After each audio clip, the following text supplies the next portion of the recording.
Alright, welcome back. So today we have Zhong Kui here. He has been requested for quite a while now, but we're finally here, so let's get into it. I do want to cover a few things about his overall kit to help explain why would you build a certain way for Zhong Kui, in case if you are new to Smite, or maybe you're just new to Zhong Kui himself. So, with Zhong Kui, he's almost known as the magical warrior. He's fairly tanky for his entire kit. He's one of the few mages where, as you level up, you actually gain magical protection. Not all mages have this luxury. As well as, of course, with his passive, the Demon Bag, once you gain all 20 stacks, you have an additional plus 40 to both physical and magical protections. And he really needs all his protections, and it's pretty common to pick up a health item like Warlock Sash on him. If you don't want to pick up Warlock Sash, like let's say you don't want to build the stacks or whatever, then in that case you can go to Ethereal Staff, also Gem of Isolation, another health item that works really well on Zhong Kui. And the reason why he needs all this, tankiness to him is because when you go ahead and try to build up your stacks, you kind of put yourself out of position. And not only that, majority of his abilities are actually fairly close range, so the point is, you put yourself out of position in order to do your damage and be effective, which can really backfire for Zhong Kui. Some Zhong Kui players might know this. Enough for that, let's get into it. Last thing right here is checking out the cooldowns. His cooldowns aren't too bad, so cooldown reduction is not totally necessary for Zhong Kui to be effective. However, if you do prefer it, then just go for it. So let's go into actually building for Zhong Kui, starting with Conquest. Now, in this patch, it's pretty unique for Zhong Kui. He has a few options to actually start with. You can go into a normal starter item like Soulstone or Vamp Shroud, whichever one you prefer. You can go into those, or you can go to the health section and you can go ahead and try to actually start working on your Warlock Sash. Since you start with 1500 gold, you can actually start with a tier 2 item of it and go ahead and pick up the Golden Sash. And since it's only 1350, this leaves you with some gold left over to invest into some potions. And then when you go ahead and have a good amount of gold, if you have 1300 gold exactly, then you can go back to base, get your Warlock Sash going, and that way you can get working on those stacks as soon as possible. And as you can see here, it requires 100 stacks at max rank, so that takes quite a while. So the earlier you get your Warlock Sash, the better, basically. So you can go into one of those. But let's say if you don't want to go into that and you want to go to a starter item, it will look something like this. You can go to your starter item of choice. I personally prefer Vamp Shroud. Between Vamp Shroud and using your 2 to heal up off of the cards you place on your enemies, you have a lot of sustain. So you can go to your boots right after that, and then you can go back and then build into your Warlock Sash. So those are the few different starters that you can do. But for now, let's actually just start with Warlock Sash. Again, you can start with the starter item, it's up to you. So let's go to the Warlock Sash. You go into our boots of our choice. For now, we're going to go into the Shoes of Magi. From this point, the item you picked up after your boots, it's really up to you on what you want to do. Let's say if you want to go into double stacking, you can go into the Book of Thoth.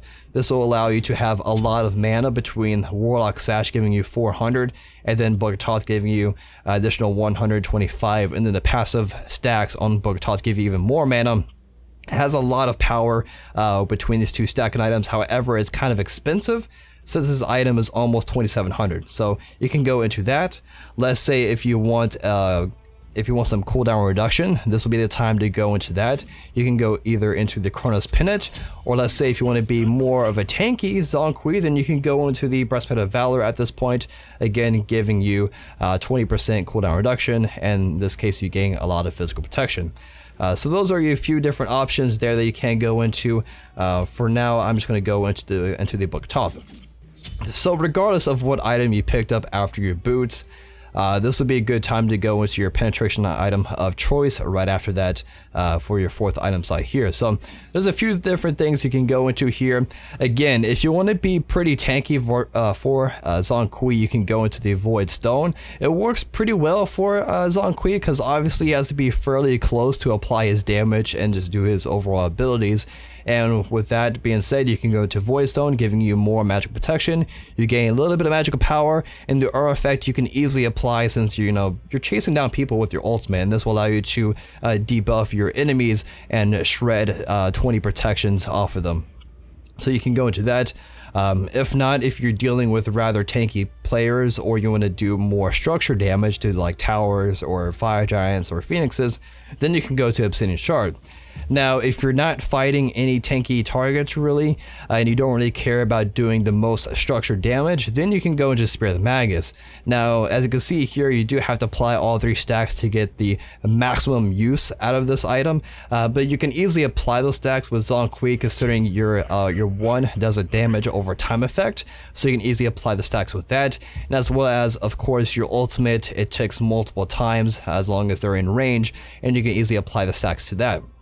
So with those 2 spells and debuffing all those enemies with the Spear of the Magus, let's say if you have like a magical jungler with you, like let's say maybe Ao Kuang, they can also benefit from fighting the same targets that you debuffed them with the Spear of the Magus. Hopefully that all makes sense. So personal preference on what you want to do there. For now, let's just go into Obsidian Shard. After you picked up your penetration item of choice, your best bet is to get a nice boost of magical power, and for that you definitely want to go and buy the Rod of Tahuti. Rather expensive, but it's plenty worth it. As you can see, I only have a 360 magical power here. Go ahead, pop the Rod Tahuti, and you have a lot of magical power, and you also have a lot of HP. So one item I almost passed by is the Gem of Isolation. I'm not really sure if I mentioned this earlier, but Gem of Isolation works really well on Zhong Kui. For the same reasons why Spear of the Magus works so well, is you're able to deal a lot of damage over time, and you can just really consistently refresh the timer on Gem of Isolation and the Spear of the Magus. So with Gem of Isolation, what this does is give you a nice little bit of magic power. It's rather expensive, so building a Zhong Kui like this is really costly, but it's definitely worth it. So you gain more health and you gain more mana, which again, the Book of Thoth, as long as you have this item, it really feeds off of having a lot of mana. It gives you a lot more magical power, as well as with the Gem of Isolation. When you go ahead and use your 1, and when you go ahead, and as Zhong Kui, I want to kind of just show this off. So when you go ahead and use your 1, just kind of let it just soak and marinate on your targets, so that way, you know, they have a longer duration in which they are slowed, and they're also getting slowed by the Gem of Isolation. So you can pop up our abilities here. So naturally, Expose Evil has a 20% slow, and then when you have the Gem of Isolation, again, you have another 25% slow on top of that. So with that, you can just kind of place that on them, and you can easily get catch up to them and allow yourself to apply your other abilities. And then again, when you go ahead and pop your ultimate and you have Gem of Isolation, you are just flat out just slowing everybody. It's like having a huge AoE soft CC. So you could do something like that.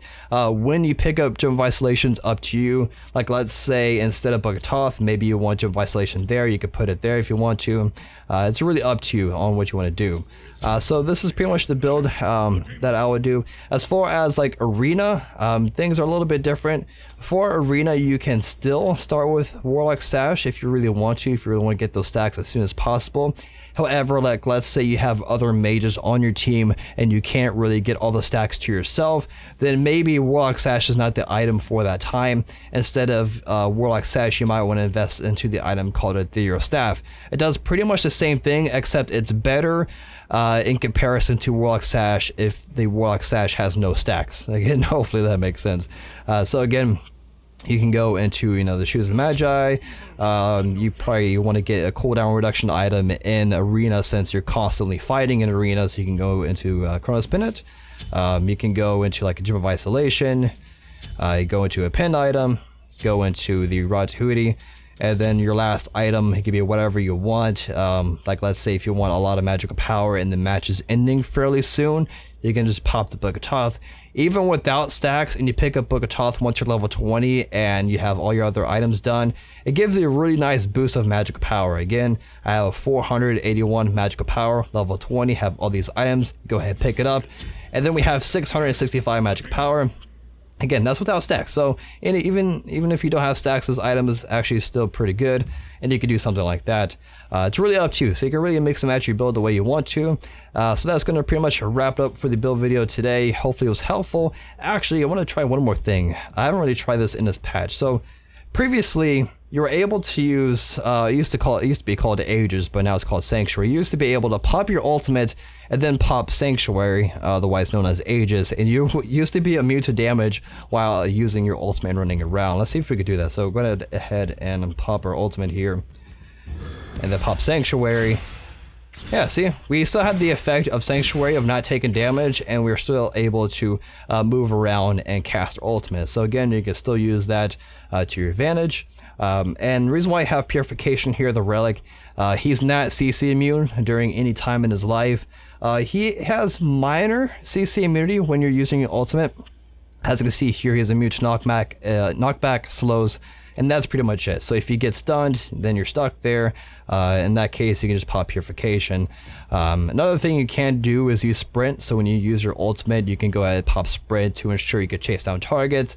Another thing as Zhong Kui to be wary of, when you pop your ultimate, the enemy can just, they can use the Shell Relic, and that way they can pretty much mitigate all the damage you deal back to them. So be careful on enemies that are using Shell. And again, for now, that's actually going to wrap it up this time. So I'll see you guys next time. Hopefully it's helpful, and peace.